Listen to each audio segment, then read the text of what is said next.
नमस्कार दोस्तों, स्वागत है आपका हमारे एक और नई वीडियो के अंदर। लास्ट वीडियो में हमने लिक्विडिटी रेशो पर डिस्कशन करा था और उसके कुछ क्वेश्चन करे थे।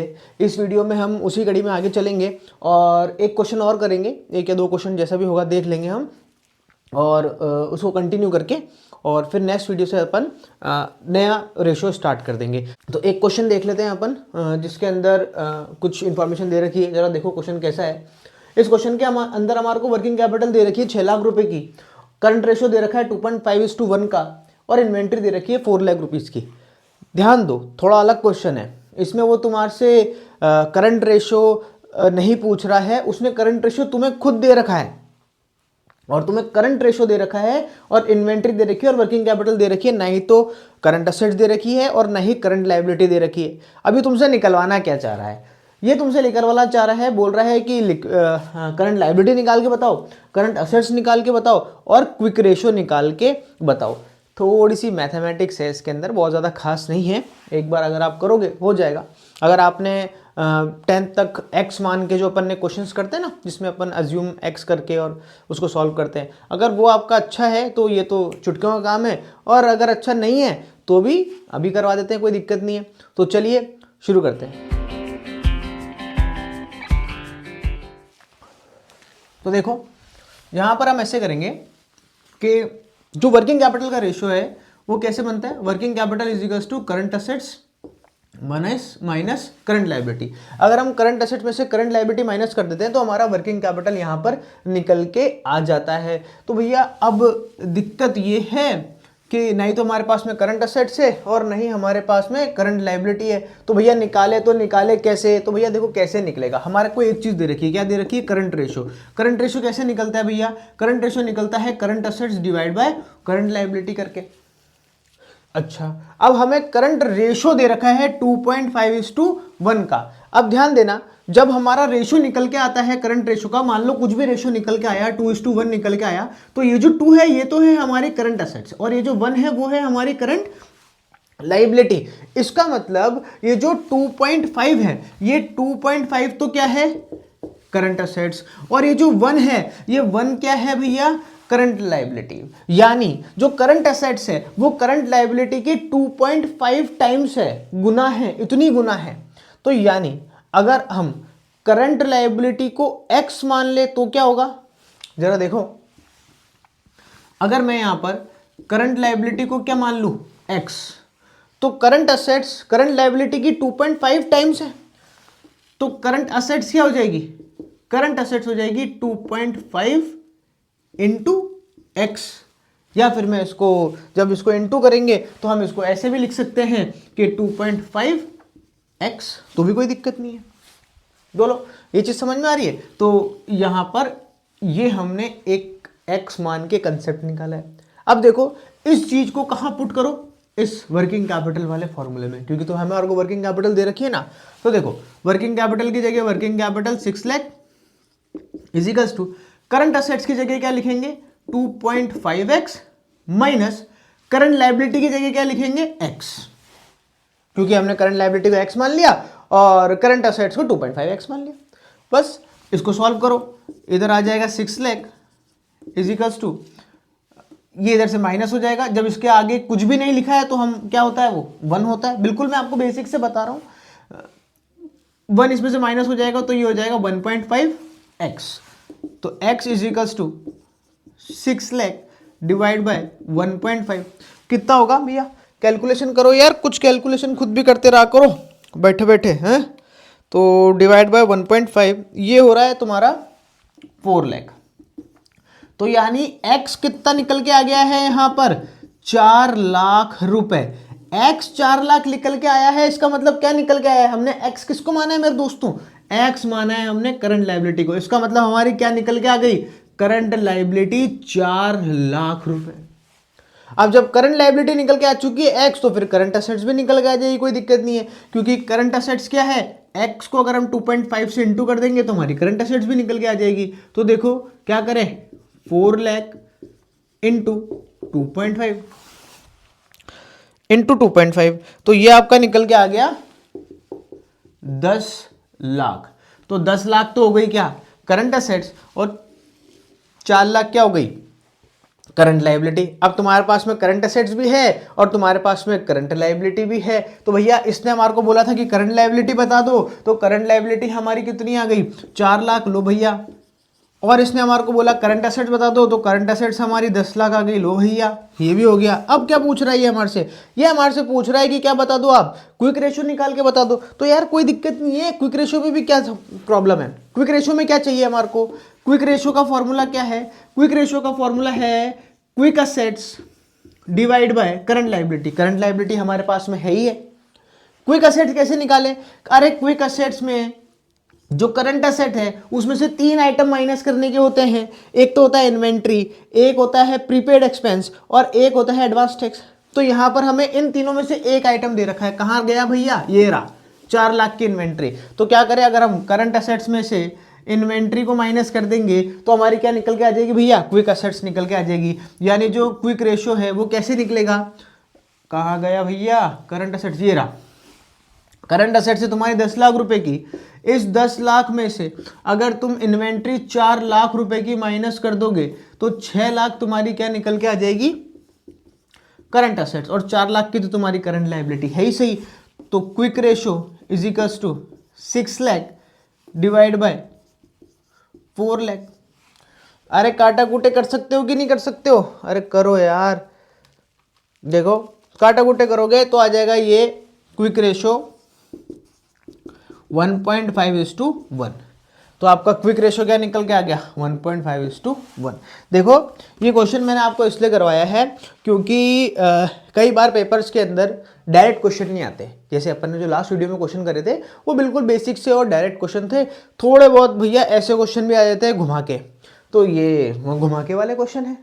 ठीक है, इस वीडियो पे और डिस्कशन करेंगे इस टॉपिक पर, या इसके आपको क्या करने हैं बुक उठाइए और इसके बाकी के जितने भी क्वेश्चंस हैं जो current assets, current liability, quick ratio, current ratio, इससे रिलेटेड जितने भी क्वेश्चंस हैं करिए। और अगर आपको कोई क्वेश्चन नहीं आता है, किसी क्वेश्चन में दिक्कत आती है, तो वो क्वेश्चन आप हमारे कमेंट बॉक्स में बताइए, हम यहाँ पर सॉल्व करके बताएंगे। अब अपन यहाँ पर आ गए हैं सॉल्वेंसी रेशो के अंदर, तो फटाफट से सॉल्वेंसी रेशो भी कंप्लीट करते हैं। तो चलिए शुरू करते हैं। तो देखिए जो सॉल्वेंसी रेशो है उसको समझने से पहले एक बार थोड़ा सा क्विक रेशो की तरफ देख लो। जो लिक्विडिटी रेशो आपने करा था, वो लिक्विडिटी रेशो में वो कंपनी की शॉर्ट टर्म जो लायबिलिटी है वो कंपनी कितने टाइम में मीट कर लेती है उसके बारे में बताया गया था। और यहाँ पर अगर सॉल्वेंसी रेशो की बात करें तो सॉल्वेंसी रेशो में क्या बता रहा है कि वो कंपनी की लॉन्ग टर्म सॉल्वेंसी की पोजीशन हम यहाँ पर फाइंड आउट कर पाते हैं कि कंपनी के अगर जो लॉन्ग टर्म डेब्ट्स है उसको कंपनी किस तरीके से मीट कर सकती है। तो इसके अंदर जो सॉल्वेंसी रेशो है उसमें 4 रेशो हैं। एक है डेब्ट टू इक्विटी रेशो, एक है टोटल असेट टू डेब्ट रेशो, एक है प्रोप्राइटरी रेशो और है इंटरेस्ट कवरेज रेशो। बड़ा ही ईजी है, वैसे ईजी मैं इसलिए बोल रहा हूँ क्योंकि जो इसके नाम है ना, इन नाम में ही क्या है, इनके फॉर्मूले छुपे हैं। देखो सबसे पहले अपन बात कर लेते हैं डेब्ट टू इक्विटी रेशो की, बाकियों को बाद में देखेंगे। तो सबसे पहले जो डेब्ट टू इक्विटी रेशो है इसका फॉर्मूला क्या है, डेब्ट टू इक्विटी रेशो के फॉर्मूले की बात करें, सबसे पहले क्या लिखा है, डेब्ट लिखा है, तो यहां पर आप लिख दो डेब्ट डिवाइड बाय इक्विटी, लो ये आ गया। अब भैया डेब्ट क्या होता है, डेब्ट का मतलब हो गया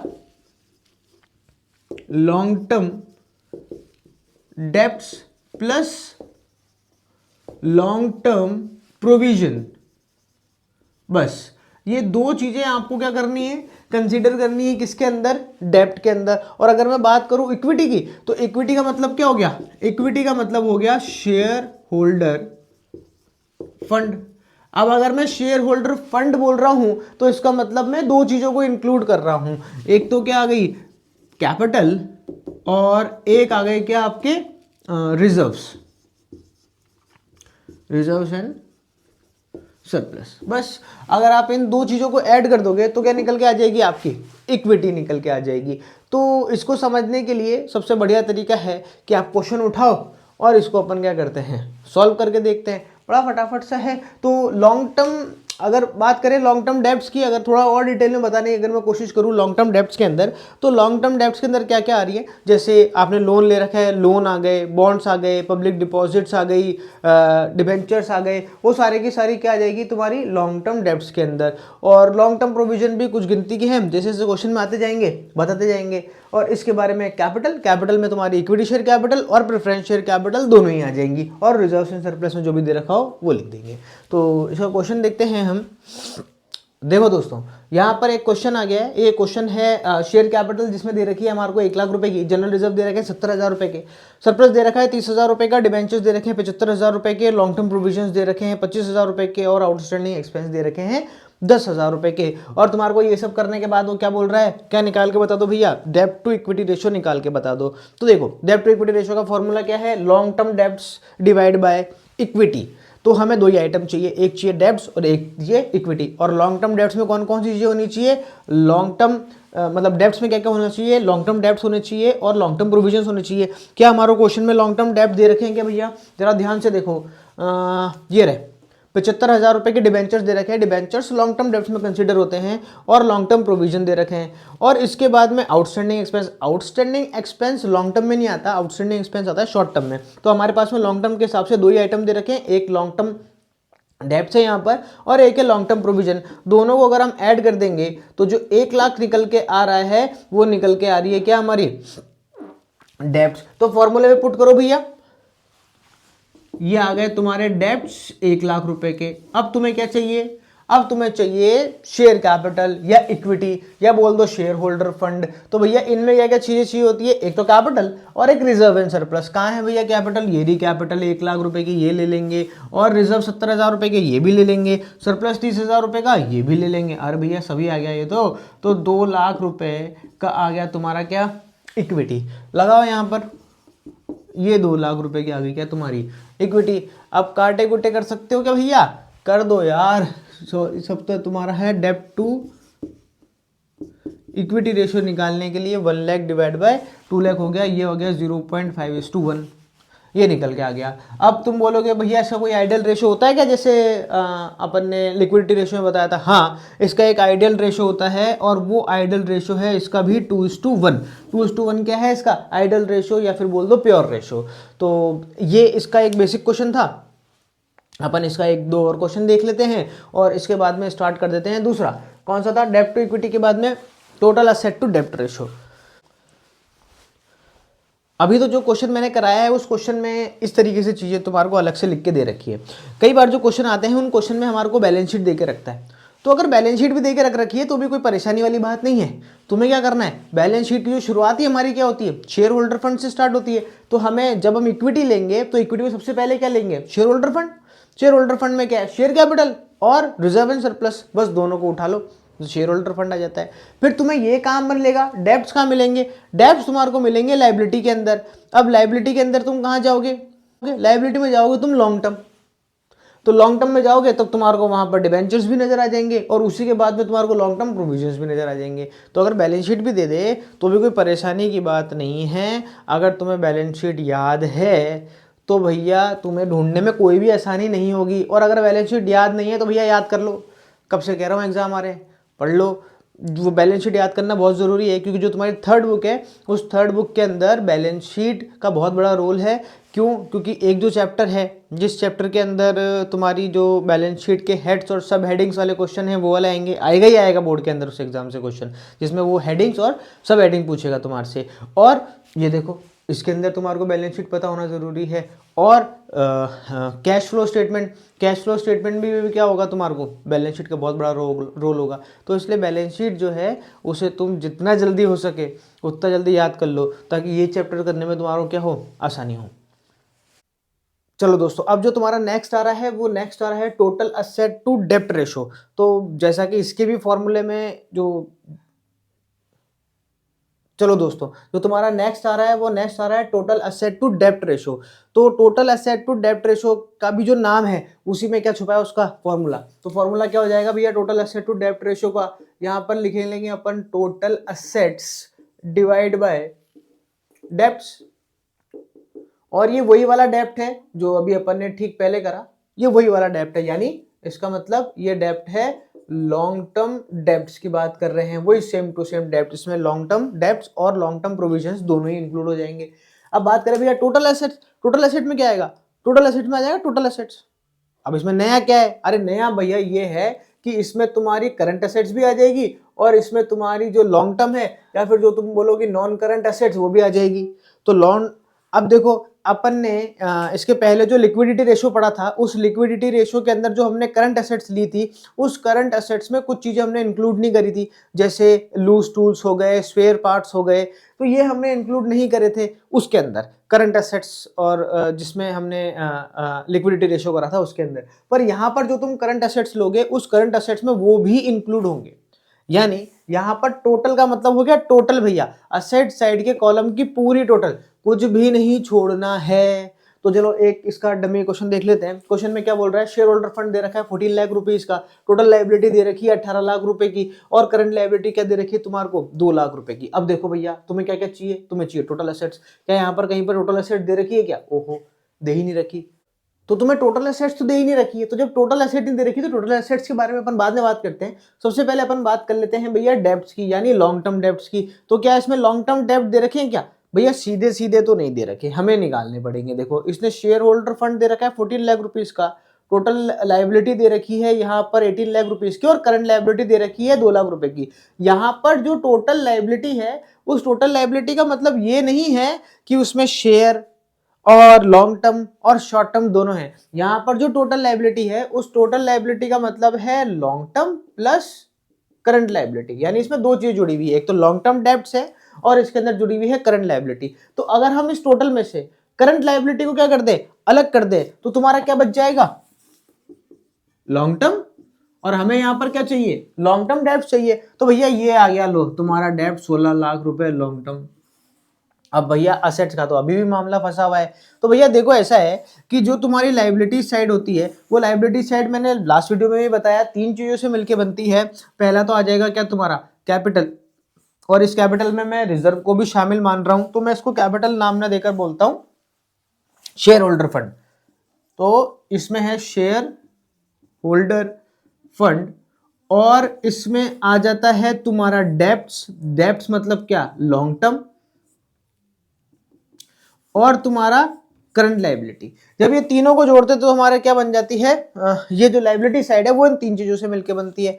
तो अब हम क्या करें भैया, हमें टोटल एसेट्स निकालनी है, तो टोटल एसेट्स निकालने के लिए हमारे को क्या करना पड़ेगा, इन तीनों की टोटल करनी पड़ेगी। तो तुम्हारे को करंट लाइबिलिटी दे रखी है क्या, हाँ करंट लाइबिलिटी दे रखी है 2 लाख रुपए की, पर हमारे को दोनों को मिलाकर दे रखा है 18 लाख रुपीस का। तो एक तो हमारे पास में 18 लाख है और एक हमारे पास में शेयर होल्डर फंड भी है भैया 14 लाख रुपीस का। तो अगर हम इन को जोड़ दें दोनों को तो हमारी क्या निकल के आ जाएगी, टोटल लाइबिलिटी। तो भैया जोड़ो 32 लाख, 32 लाख रुपए की तुम्हारी क्या निकल के आ गई टोटल, बिल्कुल लाइबिलिटी साइड की टोटल निकल के आ गई। तो जो लाइबिलिटी साइड की टोटल है वही क्या है, असेट साइड की टोटल है। तो एक तरीके से तुम्हारे पास में टोटल असेट्स भी कितनी निकल के आ गई, 32 लाख रुपीस की। तो भैया देखो दोनों आइटम तुम्हारे पास में निकल के आ चुके हैं। अब क्या करने, वही काटे कूटे करो यार, इसको काटोगे तो क्या आ जाएगा 2:1, तो तुम्हारा रेशियो क्या निकल के आ गया 2:1। तो ये कंप्लीट हो गया तुम्हारा टोटल असेट टू डेब्ट रेशो। मैं देखता हूँ इसके अंदर अगर कोई क्वेश्चन होगा, वही एक्स वाले क्वेश्चन इसमें भी होते हैं, तो 1-2 और क्वेश्चन इसके देख लेते हैं, उसके बाद में आगे बढ़ेंगे।